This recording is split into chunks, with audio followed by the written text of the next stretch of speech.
ಎಲ್ಲರಿಗೂ ನಮಸ್ಕಾರಗಳು. ಪ್ರಚಲಿತ ವಿದ್ಯಮಾನಗಳ ತರಗತಿಗೆ ಸ್ವಾಗತ. ಈ ದಿನ ನಾವು ಮುಂಬರುವ ಪರೀಕ್ಷೆಗಳಿಗೆ ಅತಿ ಉಪಯುಕ್ತವಾಗಲಿರುವ ಪ್ರಚಲಿತ ವಿದ್ಯಮಾನಗಳ ಬಗ್ಗೆ ತಿಳಿದುಕೊಳ್ಳೋಣ. ಆದ್ದರಿಂದ ವಿಡಿಯೋವನ್ನ ಕೊನೆವರೆಗೂ ವೀಕ್ಷಿಸಿ. ಮೊದಲನೇದಾಗಿ ಅಂತಾರಾಷ್ಟ್ರೀಯ ಕಡಲ ಸಂಸ್ಥೆ ಇಂಟರ್ನ್ಯಾಷನಲ್ ಮ್ಯಾರಿಟೈಮ್ ಆರ್ಗನೈಸೇಷನ್ IMO ಅಂತಾರಾಷ್ಟ್ರೀಯ ಕಡಲ ಸಂಸ್ಥೆ ಅಡಿಯಲ್ಲಿ ನಡೆದ ಸಮುದ್ರ ಪರಿಸರ ಸಂರಕ್ಷಣಾ ಸಮಿತಿಯ 83ನೇ ಅಧಿವೇಶನವು ಹಡಗು ಹೊರಸೂಸುವಿಕೆಯ ಕುರಿತು ಒಂದು ಹೆಗ್ಗುರುತು ನಿರ್ಧಾರವನ್ನ ಅಂಗೀಕರಿಸಿದೆ. ಅಂತಾರಾಷ್ಟ್ರೀಯ ಕಡಲ ಸಂಸ್ಥೆ ವಿಶ್ವಸಂಸ್ಥೆಯ ವಿಶೇಷ ಸಂಸ್ಥೆಯಾಗಿದ್ದು, ಅಂತಾರಾಷ್ಟ್ರೀಯ ಸಾಗಣೆಯ ಸುರಕ್ಷತೆ ಮತ್ತು ಭದ್ರತೆ, ಹಡಗುಗಳಿಂದ ಸಮುದ್ರ ಮತ್ತು ವಾತಾವರಣದ ಮಾಲಿನ್ಯವನ್ನ ತಡೆಗಟ್ಟುವ ಜವಾಬ್ದಾರಿಯನ್ನ ಹೊಂದಿದೆ. ಇದು ಸಾಗರಗಳು ಮತ್ತು ಸಮುದ್ರ ಸಂಪನ್ಮೂಲಗಳ ಸಂರಕ್ಷಣೆ ಮತ್ತು ಸುಸ್ಥಿರ ಬಳಕೆಯ ಮೇಲೆ ಕೇಂದ್ರೀಕರಿಸುವ UN ಸುಸ್ಥಿರ ಅಭಿವೃದ್ಧಿ ಗುರಿ 14ಕ್ಕೆ ನೇರವಾಗಿ ಕೊಡುಗೆಯನ್ನ ನೀಡುತ್ತದೆ. IMO ಹಡಗು ಸುರಕ್ಷತೆ, ಕಡಲ ಭದ್ರತೆ ಮತ್ತು ಪರಿಸರ ಸಂರಕ್ಷಣೆಯ ಕುರಿತು ನಿಯಮಗಳನ್ನ ರೂಪಿಸುತ್ತದೆ, ಆದರೆ ಅವುಗಳನ್ನ ಜಾರಿಗೊಳಿಸುವುದಿಲ್ಲ. ಸದಸ್ಯ ರಾಷ್ಟ್ರವು ನಿಯಂತ್ರಣವನ್ನ ಅಳವಡಿಸಿಕೊಂಡ ನಂತರ ಅದು ಆ ದೇಶದ ದೇಶೀಯ ಕಾನೂನಿನ ಭಾಗವಾಗುತ್ತದೆ. ಈ ಸಂಸ್ಥೆಯು ಹೊಣೆಗಾರಿಕೆ, ಪರಿಹಾರ ಮತ್ತು ಕಡಲ ಸಂಚಾರದ ಸುಗಮಗೊಳಿಸುವಿಕೆಯಂತಹ ಕಾನೂನು ವಿಷಯಗಳನ್ನ ನಿರ್ವಹಿಸುತ್ತದೆ. ಇದನ್ನು ಆರಂಭದಲ್ಲಿ 1948ರಲ್ಲಿ ಅಂತರ್ ಸರ್ಕಾರಿ ಕಡಲ ಸಲಹಾ ಸಂಸ್ಥೆ ಎಂದು ಸ್ಥಾಪಿಸಲಾಯಿತು. Inter governmental maritime consultative organisation IMCO ಎಂದು ಸ್ಥಾಪಿಸಲಾಯಿತು. 1959ರಲ್ಲಿ UN ವಿಶೇಷ ಸಂಸ್ಥೆಯಾಯಿತು. 1982ರಲ್ಲಿ IMO ಎಂದು ಮರುನಾಮಕರಣ ಮಾಡಲಾಯಿತು. IMO 174 ಸದಸ್ಯ ರಾಷ್ಟ್ರಗಳನ್ನ ಹೊಂದಿದ್ದು, ಲಂಡನ್ನಲ್ಲಿ ಪ್ರಧಾನ ಕಚೇರಿಯನ್ನ ಹೊಂದಿದೆ. ಸಭೆಯು ಸರ್ವೋಚ್ಚ ಆಡಳಿತ ಮಂಡಳಿಯಾಗಿದ್ದು, ಎಲ್ಲಾ ಸದಸ್ಯ ರಾಷ್ಟ್ರಗಳನ್ನ ಒಳಗೊಂಡಿದೆ. ಇದು ಕೆಲಸದ ಕಾರ್ಯಕ್ರಮ, ಬಜೆಟ್ ಅನ್ನು ಅನುಮೋದಿಸಲು ಮತ್ತು ಮಂಡಳಿಗೆ ಸದಸ್ಯರನ್ನ ಆಯ್ಕೆ ಮಾಡಲು ಪ್ರತಿ 2 ವರ್ಷಗಳಿಗೊಮ್ಮೆ ಸಭೆ ಸೇರುತ್ತದೆ. ಸದಸ್ಯ ರಾಷ್ಟ್ರಗಳ ಕಡ್ಡಾಯ ಕೊಡುಗೆಗಳ ಮೂಲಕ ಸ್ವಯಂ ಪ್ರೇರಿತ ದೇಣಿಗೆಗಳು ಮತ್ತು ವಾಣಿಜ್ಯ ಆದಾಯದಿಂದಲೂ ಹಣವನ್ನ ಪಡೆಯಲಾಗುತ್ತದೆ. ಮಾರ್ಪೋಲ್ ಸಮಾವೇಶ international convention for the prevention of pollution from ships. ಕಾರ್ಯಾಚರಣೆ ಅಥವಾ ಆಕಸ್ಮಿಕ ಕಾರಣಗಳಿಂದ ಹಡಗುಗಳಿಂದ ಸಮುದ್ರ ಪರಿಸರ ಮಾಲಿನ್ಯವನ್ನು ತಡೆಗಟ್ಟಲು ಮಾರ್ಪೋಲ್ ಸಮಾವೇಶವು ಪ್ರಾಥಮಿಕ ಅಂತಾರಾಷ್ಟ್ರೀಯ ಒಪ್ಪಂದವಾಗಿದೆ. ಇದನ್ನು 1973ರಲ್ಲಿ IMO ಅಡಿಯಲ್ಲಿ ಅಳವಡಿಸಿಕೊಳ್ಳಲಾಗಿದೆ. ಮಾರ್ಪೋಲ್ ಪ್ರಸ್ತುತ 6 ತಾಂತ್ರಿಕ ಅನುಬಂಧಗಳನ್ನು ಒಳಗೊಂಡಿದೆ. ಇದು ಹಡಗು ಸಂಬಂಧಿತ ಮಾಲಿನ್ಯದ ವಿವಿಧ ಮೂಲಗಳನ್ನು ಗುರಿಯಾಗಿಸಿಕೊಂಡಿದೆ. ಅನುಬಂಧ 1 ತೈಲ ಮಾಲಿನ್ಯ, ಉದಾಹರಣೆ ತೈಲ ಸೋರಿಕೆ ಮತ್ತು ನೀರು ಸೋರಿಕೆ. ಅನುಬಂಧ 2 ಬೃಹತ್ ಪ್ರಮಾಣದಲ್ಲಿ ಹಾನಿಕಾರಕ ದ್ರವ ಪದಾರ್ಥಗಳು, ಉದಾಹರಣೆಗೆ ರಾಸಾಯನಿಕ ಟ್ಯಾಂಕರ್ಗಳು. ಅನುಬಂಧ 3 ಪ್ಯಾಕ್ ಮಾಡಿದ ರೂಪದಲ್ಲಿ ಹಾನಿಕಾರಕ ವಸ್ತುಗಳು, ಉದಾಹರಣೆ ಅಪಾಯಕಾರಿ ಸರಕುಗಳು. ಅನುಬಂಧ 4 ಹಡಗುಗಳಿಂದ ತ್ಯಾಜ್ಯ ನೀರು ಹೊರಸೂಸುವಿಕೆ. ಅನುಬಂಧ 5 ಸಮುದ್ರದಲ್ಲಿನ ಕಸ ವಿಲೇವಾರಿ. ಅನುಬಂಧ 6 ಹಡಗುಗಳಿಂದ ವಾಯು ಮಾಲಿನ್ಯ, ಉದಾಹರಣೆಗೆ ಸಲ್ಫರ್ ಆಕ್ಸೈಡ್ಗಳು, ನೈಟ್ರೋಜನ್ ಆಕ್ಸೈಡ್ಗಳು. ಭಾರತವು ಮ್ಯಾಪ್ರೋಲ್ಗೆ ಸಹಿ ಹಾಕಿದೆ ಮತ್ತು ದೇಶೀಯ ನಿಯಮಗಳ ಮೂಲಕ ಅದರ ಸೇರ್ಪಡೆಗಳಿಗೆ ಬದ್ಧವಾಗಿದೆ. ಅಂತಾರಾಷ್ಟ್ರೀಯ ಕಡಲ ಸಂಸ್ಥೆ ಇತ್ತೀಚೆಗೆ ಸಮುದ್ರ ಪರಿಸರ ಸಂರಕ್ಷಣಾ ಸಮಿತಿ 83ನೇ ಅಧಿವೇಶನ ನಡೆಯಿತು. ಆದ್ದರಿಂದ ಇದು ಸುದ್ದಿಯಲ್ಲಿದೆ. ಇದು ವಿಶ್ವಸಂಸ್ಥೆಯ ಸುಸ್ಥಿರ ಅಭಿವೃದ್ಧಿ ಗುರಿ 14ನೇದು ಏನೈತಲ್ಲ ಅದಕ್ಕೆ ನೇರವಾಗಿ ಕೊಡುಗೆಗಳನ್ನ ನೀಡ್ತೈತಿ. ಇದನ್ನ ಆರಂಭದಲ್ಲಿ 1948ರಲ್ಲಿ ಅಂತರ್ ಸರ್ಕಾರಿ ಕಡಲ ಸಲಹಾ ಸಂಸ್ಥೆ ಅಂತ ಹೇಳಿ ಸ್ಥಾಪಿಸಲಾಯಿತು. 1959ರಲ್ಲಿ ಇದು ವಿಶ್ವಸಂಸ್ಥೆಯ ವಿಶೇಷ ಸಂಸ್ಥೆಯಾಯಿತು. 1982ರಲ್ಲಿ ಇದಕ್ಕೆ IMO ಎಂದು ಮರುನಾಮಕರಣ ಮಾಡಲಾಯಿತು, ಅಂತಂದ್ರ ಅಂತಾರಾಷ್ಟ್ರೀಯ ಕಡಲ ಸಂಸ್ಥೆ. ಇದು ಪ್ರಸ್ತುತ 174 ಸದಸ್ಯ ರಾಷ್ಟ್ರಗಳನ್ನ ಹೊಂದಿದೆ. ಇದರ ಪ್ರಧಾನ ಕಚೇರಿ ಲಂಡನ್ನಲ್ಲಿದೆ. Next MARPOL international convention for the prevention of pollution from ships. ಇದು ಹಡಗುಗಳಿಂದ ಸಮುದ್ರಗಳಿಗೆ ಉಂಟಾಗ್ತಕ್ಕಂತಹ ಮಾಲಿನ್ಯವನ್ನು ತಡೆಗಟ್ಟಲು ಸಮಾವೇಶ. IMOದಲ್ಲಿ ಇದನ್ನು 1973ರಲ್ಲಿ ಅಳವಡಿಸಿಕೊಳ್ಳಲಾಗಿದೆ. ಭಾರತ ಕೂಡ ಈ ಮ್ಯಾಪ್ ರೋಲ್ಗೆ ಸಹಿ ಹಾಕಿದೆ. ಇದರ ನಿಯಮಗಳನ್ನು ದೇಶೀಯ ನಿಯಮಗಳ ಮೂಲಕ ನಮ್ಮ ದೇಶದೊಳಗ ಜಾರಿಯಲ್ಲಿವೆ. ನೆಕ್ಸ್ಟ್, ರಾಷ್ಟ್ರೀಯ ಕಂಪನಿ ಕಾನೂನು ಮೇಲ್ಮನವಿ ನ್ಯಾಯಮಂಡಳಿ, national company law appellate tribunal, NCLAT ಭಾರತದಲ್ಲಿ ಅರೆ ನ್ಯಾಯಾಂಗ ಮೇಲ್ಮನವಿ ಮಂಡಳಿಯಾಗಿದ್ದು ಇದು ರಾಷ್ಟ್ರೀಯ ಕಂಪನಿಗಳ ಕಾನೂನು ನ್ಯಾಯಮಂಡಳಿ. NCLT, insolvency and bankruptcy board of India, IBBI ಮತ್ತು ಭಾರತೀಯ ಸ್ಪರ್ಧಾ ಆಯೋಗ ಹೊರಡಿಸಿದ ಆದೇಶಗಳ ವಿರುದ್ಧದ ಮೇಲ್ಮನವಿಗಳನ್ನು ಆಲಿಸುತ್ತದೆ. 2013ರ ಕಂಪನಿಗಳ ಕಾಯ್ದೆಯ ಸೆಕ್ಷನ್ 410ರ ಅಡಿಯಲ್ಲಿ ರಾಷ್ಟ್ರೀಯ ಕಂಪನಿ ಕಾನೂನು ಮೇಲ್ಮನವಿ ನ್ಯಾಯಮಂಡಳಿಯನ್ನು ರಚಿಸಲಾಗಿದೆ. NCLT ವಿಚಾರಣೆ ಮಟ್ಟದ ನ್ಯಾಯಮಂಡಳಿಯಾಗಿದ್ದು ಇದರ ನಿರ್ಧಾರಗಳನ್ನು ಪರಿಶೀಲಿಸುವ ಮೇಲ್ಮನವಿ ಪ್ರಾಧಿಕಾರವು NCLAT ಆಗಿರುತ್ತದೆ. ರಾಷ್ಟ್ರೀಯ ಕಂಪನಿಗಳ ಕಾನೂನು ನ್ಯಾಯಮಂಡಳಿ NCLT, ಇದರ ನಿರ್ಧಾರಗಳನ್ನು ಪರಿಶೀಲಿಸುವ ಮೇಲ್ಮನವಿ ಪ್ರಾಧಿಕಾರ ಯಾವುದು ಅಂತಂದ್ರೆ ರಾಷ್ಟ್ರೀಯ ಕಂಪನಿ ಕಾನೂನು ಮೇಲ್ಮನವಿ ನ್ಯಾಯಮಂಡಳಿ NCLAT. ಇದು 2013ರಲ್ಲಿ ಕಂಪನಿಗಳ ಕಾಯ್ದೆ ಸೆಕ್ಷನ್ 410ರ ಅಡಿಯಲ್ಲಿ ಸ್ಥಾಪಿಸಲಾಗಿದೆ. ಇದು ಒಂದು ಅರೆ ನ್ಯಾಯಾಂಗ ಮೇಲ್ಮನವಿ ಮಂಡಳಿಯಾಗಿದೆ. Next, ಫೆರೋ electricity. ಫೆರೋ ಎಲೆಕ್ಟ್ರಿಸಿಟಿ ಎನ್ನುವುದು ಕೆಲವು ವಸ್ತುಗಳ ಒಂದು ಗುಣವಾಗಿದ್ದು ಅವು ಸ್ವಯಂ ಪ್ರೇರಿತ ವಿದ್ಯುತ್ ಧ್ರುವೀಕರಣವನ್ನು ಪ್ರದರ್ಶಿಸುತ್ತವೆ. ಇದನ್ನು ಬಾಹ್ಯ ವಿದ್ಯುತ್ ಕ್ಷೇತ್ರವನ್ನು ಅನ್ವಯಿಸುವ ಮೂಲಕ ಹಿಮ್ಮುಖಗೊಳಿಸಬಹುದು. ಫೆರೋ ಎಲೆಕ್ಟ್ರಿಕ್ ವಸ್ತುಗಳನ್ನು ಬಾಷ್ಪಶೀಲವಲ್ಲದ ಮೆಮೊರಿ ಸಾಧನಗಳು, ಸಂವೇದಕಗಳು, ಆಕ್ಟಿವೇಟರ್ಗಳು, ಕೆಪಾಸಿಟರ್ಗಳು ಮತ್ತು ಶಕ್ತಿ ಸಂಗ್ರಹ ತಂತ್ರಜ್ಞಾನಗಳಲ್ಲಿ ಬಳಸಲಾಗುತ್ತದೆ.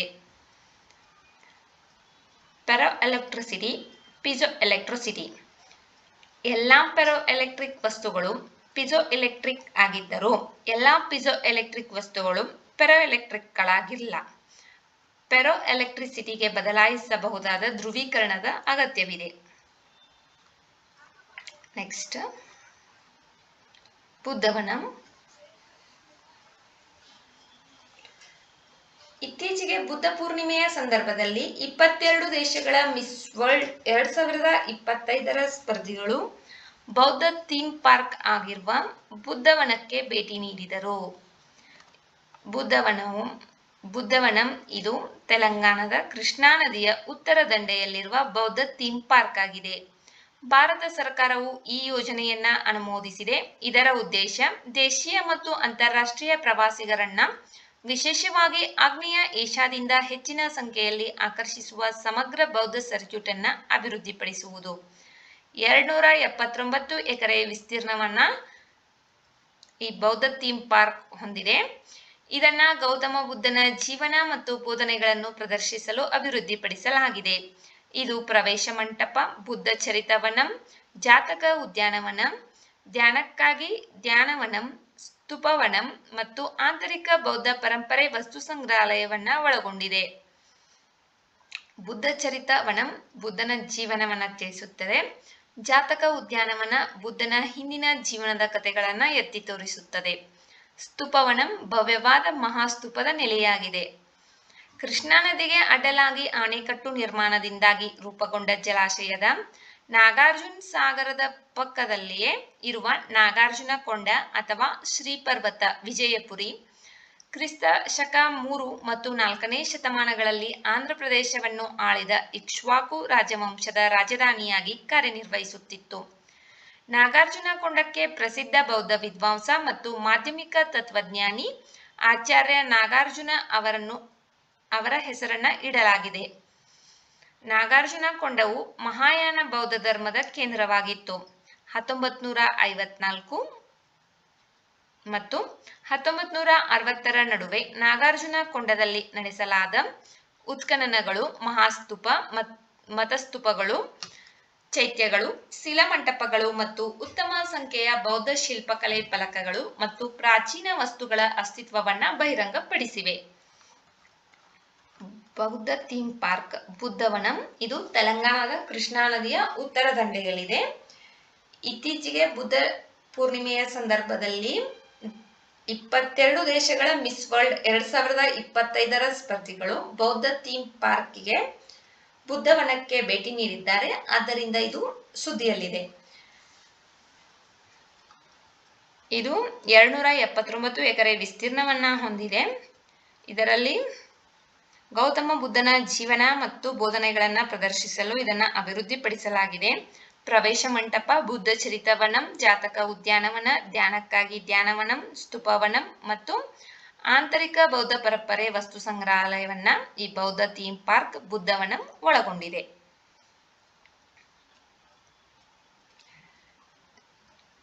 ನಾಗಾರ್ಜುನಕೊಂಡ ಇದು ಮಹಾಯಾನ ಬೌದ್ಧ ಧರ್ಮದ ಕೇಂದ್ರವಾಗಿತ್ತು.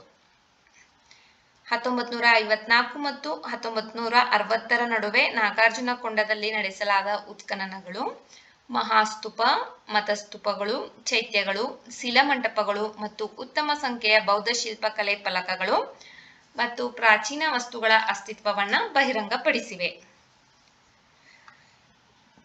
ಡೋಂಗ್ರಿಯಾ ಕೊಂದ್ ಸಮುದಾಯ ಇದು ಒಡಿಶಾದಲ್ಲಿ ಕಂಡುಬರುತ್ತದೆ.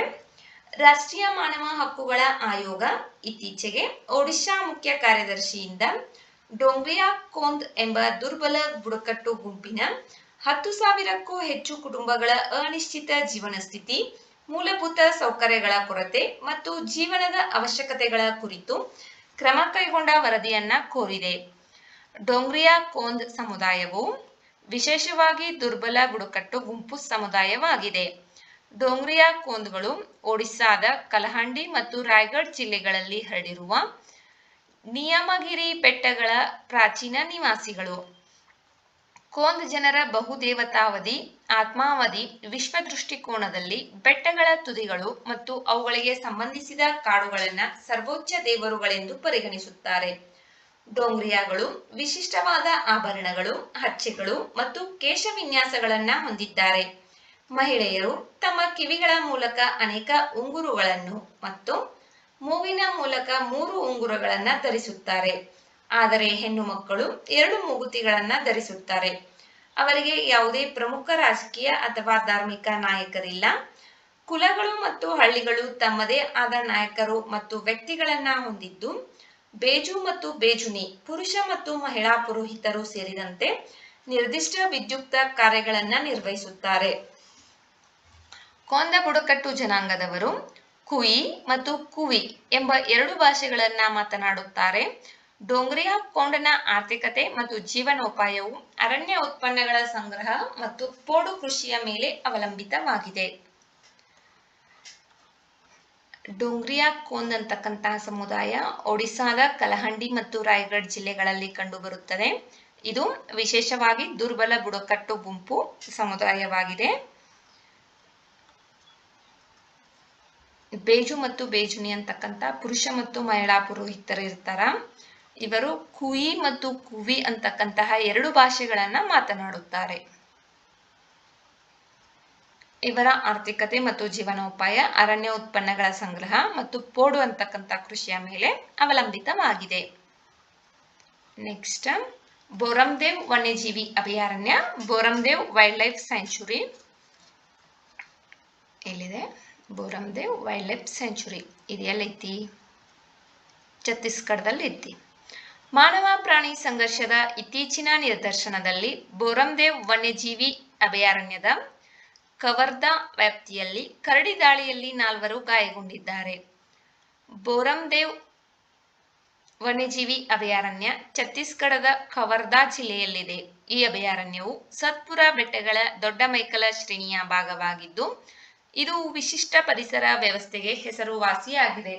ಹತ್ತಿರದಲ್ಲಿರುವ ಪ್ರಸಿದ್ಧ ಬೋರಾಮ್ದೇವ್ ದೇವಾಲಯದ ಹೆಸರನ್ನು ಈ ಅಭಯಾರಣ್ಯಕ್ಕೆ ಇಡಲಾಗಿದೆ. ಈ ಅಭಯಾರಣ್ಯವು ಸುಮಾರು 352 ಚದರ ಕಿಲೋಮೀಟರ್ ವಿಸ್ತೀರ್ಣವನ್ನ ಹೊಂದಿದೆ. 1000 ವರ್ಷಗಳಿಗೂ ಹಳೆಯದಾದ ಬೋರಾಮ್ದೇವ್ ದೇವಾಲಯವು ಶಿವನಿಗೆ ಅರ್ಪಿತವಾಗಿದ್ದು ಇದನ್ನು ಛತ್ತೀಸ್ಗಢದ ಖಜುರಾಹೋ ಎಂದು ಕರೆಯಲಾಗುತ್ತದೆ. ಇದು ಕನ್ಹಾ ಅಚಾನ್ಕ್ಮಾರ್ ಕಾರಿಡಾರ್ನ ಒಂದು ಭಾಗವಾಗಿದ್ದು ಇದು ಮಧ್ಯಪ್ರದೇಶದ ಕನ್ಹಾ ರಾಷ್ಟ್ರೀಯ ಉದ್ಯಾನವನವನ್ನ ಛತ್ತೀಸ್ಗಢದ ಅಚಾನ್ಕ್ಮಾರ್ ವನ್ಯಜೀವಿ ಅಭಯಾರಣ್ಯದೊಂದಿಗೆ ಸಂಪರ್ಕಿಸುತ್ತದೆ. ಈ ವನ್ಯಜೀವಿ ಅಭಯಾರಣ್ಯವು ಪೆನ್ ಮತ್ತು ಶಂಕರಿ ನದಿಗಳ ಉಗಮ ಸ್ಥಾನವಾಗಿದೆ. ಬೋರಾಮ್ದೇವ್ ವನ್ಯಜೀವಿ ಅಭಯಾರಣ್ಯ, ಇಲ್ಲಿ ಕರಡಿ ದಾಳಿಯಿಂದ 4 ಗಾಯಗೊಂಡಿದ್ದಾರೆ, ಆದ್ದರಿಂದ ಸುದ್ದಿಯಲ್ಲಿದೆ. ಬೋರಾಮ್ದೇವ್ ವನ್ಯಜೀವಿ ಅಭಯಾರಣ್ಯ ಛತ್ತೀಸ್ಗಢದ ಕವರ್ಧಾ ಜಿಲ್ಲೆಯಲ್ಲಿ ಇದೆ. ಇದು ಬೋರಾಮ್ದೇವ್ ದೇವಾಲಯಕ್ಕೆ ಹತ್ತಿರದಲ್ಲಿರುವುದರಿಂದ ಈ ದೇವಾಲಯದ ಹೆಸರನ್ನ ಅಭಯಾರಣ್ಯಕ್ಕೆ ಇಡಲಾಗಿದೆ. ಈ ಅಭಯಾರಣ್ಯವು 352 ಚದರ ಕಿಲೋಮೀಟರ್ ವಿಸ್ತೀರ್ಣವನ್ನ ಹೊಂದಿದೆ. ಬೋರಾಮ್ದೇವ್ ದೇವಾಲಯವು ಶಿವನಿಗೆ ಅರ್ಪಿತವಾಗಿದೆ. ಇದನ್ನ ಛತ್ತೀಸ್ಗಢದ ಖಜುರಾಹೋ ದೇವಾಲಯ ಎಂದು ಕರೆಯಲಾಗುತ್ತದೆ. ಈ ಅಭಯಾರಣ್ಯದಲ್ಲಿ ಪೆನ್ ಮತ್ತು ಶಂಕರಿ ಅಂತಕ್ಕಂಥ ನದಿಗಳು ಉಗಮವಾಗುತ್ತವೆ. Next, germanium. ಸೆಮಿಕಂಡಕ್ಟರ್ಗಳು, ಫೈಬರ್ ಆಪ್ಟಿಕ್ ಕೇಬಲ್ಗಳು ಮತ್ತು ಸೌರ ಫಲಕಗಳ ತಯಾರಿಕೆಯಲ್ಲಿ ಬಳಸಲಾಗುವ ನಿರ್ಣಾಯಕ ಖನಿಜವಾದ ಜರ್ಮೇನಿಯಂ ಮೇಲಿನ ರಫ್ತು ನಿರ್ಬಂಧಗಳನ್ನು ಪರಿಹರಿಸಲು ಭಾರತವು ಚೀನಾ ಸರ್ಕಾರದೊಂದಿಗೆ ಮಾತುಕತೆ ನಡೆಸಿದೆ. ಜರ್ಮೇನಿಯಂ ಇದು ಸಿಲಿಕಾನ್ ಮತ್ತು ತವರದ ನಡುವಿನ ರಾಸಾಯನಿಕ ಅಂಶವಾಗಿದೆ. ಜರ್ಮೇನಿಯಂನ ರಾಸಾಯನಿಕ ಚಿಹ್ನೆ Ge ಮತ್ತು ಅದರ ಪರಮಾಣು ಸಂಖ್ಯೆ 32 ಆಗಿದೆ. ಇದು ಬೆಳ್ಳಿ ಬೂದು ಬಣ್ಣದ ಲೋಹಧಾತುವಾಗಿದ್ದು ಲೋಹಗಳು ಮತ್ತು ಅಲೋಹಗಳ ನಡುವಿನ ಗುಣಲಕ್ಷಣಗಳಲ್ಲಿ ಮಧ್ಯಂತರವಾಗಿದೆ. ಇದು ವಜ್ರದಂತಹ ಸ್ಫಟಿಕದ ರಚನೆಯನ್ನ ಹೊಂದಿದೆ ಮತ್ತು ಇದು ರಾಸಾಯನಿಕ ಮತ್ತು ಭೌತಿಕ ಗುಣಲಕ್ಷಣಗಳಲ್ಲಿ ಸಿಲಿಕಾನ್ಗೆ ಹೋಲುತ್ತದೆ. ಜರ್ಮೇನಿಯಂ ಗಾಳಿ ಮತ್ತು ನೀರಿನಲ್ಲಿ ಸ್ಥಿರವಾಗಿರುತ್ತದೆ. ನೈಟ್ರಿಕ್ ಆಮ್ಲವನ್ನ ಹೊರತುಪಡಿಸಿ ಕ್ಷಾರಗಳು ಮತ್ತು ಆಮ್ಲಗಳಿಂದ ಪ್ರಭಾವಿತವಾಗುವುದಿಲ್ಲ. 1886ರವರೆಗೆ ಜರ್ಮನ್ ರಸಾಯನಶಾಸ್ತ್ರಜ್ಞ ಕ್ಲೆಮೆನ್ಸ್ ವಿಂಕ್ಲರ್ ಜರ್ಮೇನಿಯಂ ಅನ್ನ ಕಂಡುಹಿಡಿದಿದ್ದಾರೆ. ಟ್ರಾನ್ಸಿಸ್ಟರ್ಗಳು ಮತ್ತು ರೆಕ್ಟಿಫೈಯರ್ಗಳು ಮತ್ತು ಫೋಟೋಸೆಲ್ಗಳಂತಹ ಸಾಧನಗಳಿಗೆ ಘಟಕಗಳ ತಯಾರಿಕೆಯಲ್ಲಿ ಇದು ಪ್ರಾಥಮಿಕ ಪ್ರಾಮುಖ್ಯತೆಯನ್ನ ಹೊಂದಿದೆ. ಜರ್ಮೇನಿಯಂ ಅದಿರುಗಳು ಅಪರೂಪ. ಅವು ಜರ್ಮೆನೈಟ್ ಮತ್ತು ಆರ್ಗೆರೋಡೈಟ್ ಖನಿಜಗಳ ರೂಪದಲ್ಲಿ ಸಣ್ಣ ಪ್ರಮಾಣದಲ್ಲಿ ಕಂಡುಬರುತ್ತವೆ. ಜರ್ಮೇನಿಯಂ ಅನ್ನು ಸತು ಉತ್ಪಾದನೆಯ ಉಪ ಉತ್ಪನ್ನವಾಗಿ ಮತ್ತು ಕಲ್ಲಿದ್ದಲು ಹಾರುಬೂದಿಯಿಂದ ಹೊರತೆಗೆಯಲಾಗುತ್ತದೆ. ವಿಶ್ವಾದ್ಯಂತ ಜರ್ಮೇನಿಯಂ ಉತ್ಪಾದನೆಯ 75% ಸತು ಅದುರುಗಳಿಂದ 25% ಕಲ್ಲಿದ್ದಲಿನಿಂದ ಪಡೆಯಲಾಗುತ್ತದೆ ಎಂದು ಅಂದಾಜಿಸಲಾಗಿದೆ. ವಿಶ್ವದಾದ್ಯಂತ ಜರ್ಮೇನಿಯಂನ ಪ್ರಮುಖ ಉತ್ಪಾದಕ ಚೀನಾ ಒಟ್ಟು ಉತ್ಪಾದನೆಯ ಸುಮಾರು 60%. ಉಳಿದ ಜರ್ಮೇನಿಯಂ ಉತ್ಪಾದನೆಯು ಕೆನಡಾ, ಫಿನ್ಲ್ಯಾಂಡ್, ರಷ್ಯಾ ಮತ್ತು ಯುನೈಟೆಡ್ ಸ್ಟೇಟ್ಸ್ನಿಂದ ಬರುತ್ತದೆ.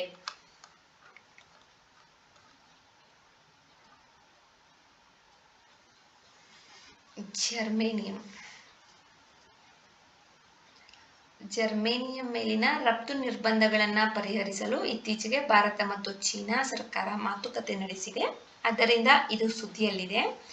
ಜರ್ಮೇನಿಯಂನ ರಾಸಾಯನಿಕ ಚಿಹ್ನೆ Ge, ಪರಮಾಣು ಸಂಖ್ಯೆ 32. ಇದು ಲೋಹ ಮತ್ತು ಅಲೋಹಗಳ ನಡುವಿನ ಮಧ್ಯಂತರ ಗುಣಲಕ್ಷಣಗಳನ್ನು ಹೊಂದಿದೆ. ಇದನ್ನ 1886ರಲ್ಲಿ ಕ್ಲೆಮೆನ್ಸ್ ವಿಂಕ್ಲರ್ ಕಂಡುಹಿಡಿದಿದ್ದಾರೆ. ಇದನ್ನ ಸತು ಅದಿರಿನಿಂದ ಮತ್ತು ಕಲ್ಲಿದ್ದಲಿನ ಹಾರುಬೂದಿಯಿಂದ ಪಡೆಯಲಾಗುತ್ತದೆ. ಸತು ಅದಿರಿನಿಂದ 75%, ಕಲ್ಲಿದ್ದಲಿನಿಂದ 25% ಪಡೆಯಲಾಗುತ್ತದೆ. ಜರ್ಮೇನಿಯಂನ ಪ್ರಮುಖ ಉತ್ಪಾದಕ ದೇಶ ಚೀನಾ ಆಗಿದೆ. ಇದು ಒಟ್ಟು ಉತ್ಪಾದನೆಯ 60%ದಷ್ಟನ್ನ ಉತ್ಪಾದಿಸುತ್ತದೆ. ಇನ್ನು ಉಳಿದಂತಹ ಜರ್ಮೇನಿಯಂನ ಉತ್ಪಾದನೆಯ ರಾಷ್ಟ್ರಗಳು ಕೆನಡಾ, ಫಿನ್ಲ್ಯಾಂಡ್, ರಷ್ಯಾ ಮತ್ತು ಯುನೈಟೆಡ್ ಸ್ಟೇಟ್ಸ್.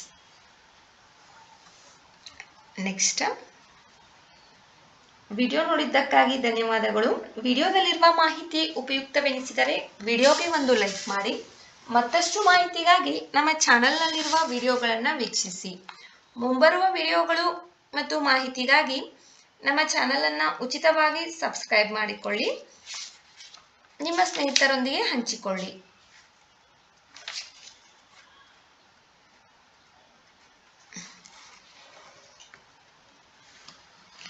ಗಡಿಯಾರ ಟಿಕ್ ಟಿಕ್ ಎಂದು ಸದ್ದು ಮಾಡುವುದಿಲ್ಲ, ಕ್ವಿಕ್ ಕ್ವಿಕ್ ಎಂದು ಹೇಳುತ್ತದೆ. ಯಾಕಂದರೆ ಸಮಯ ಅತ್ಯಂತ ಉಪಯುಕ್ತ. ಶೀಘ್ರ ಕಾರ್ಯತತ್ಪರಾಗಿ ಎಂಬುದು ಅದರ ಸಂದೇಶ. ಸಮಯಕ್ಕಿಂತ ಮಿಗಿಲಾದದ್ದು ಮತ್ತೊಂದಿಲ್ಲ. Thank you.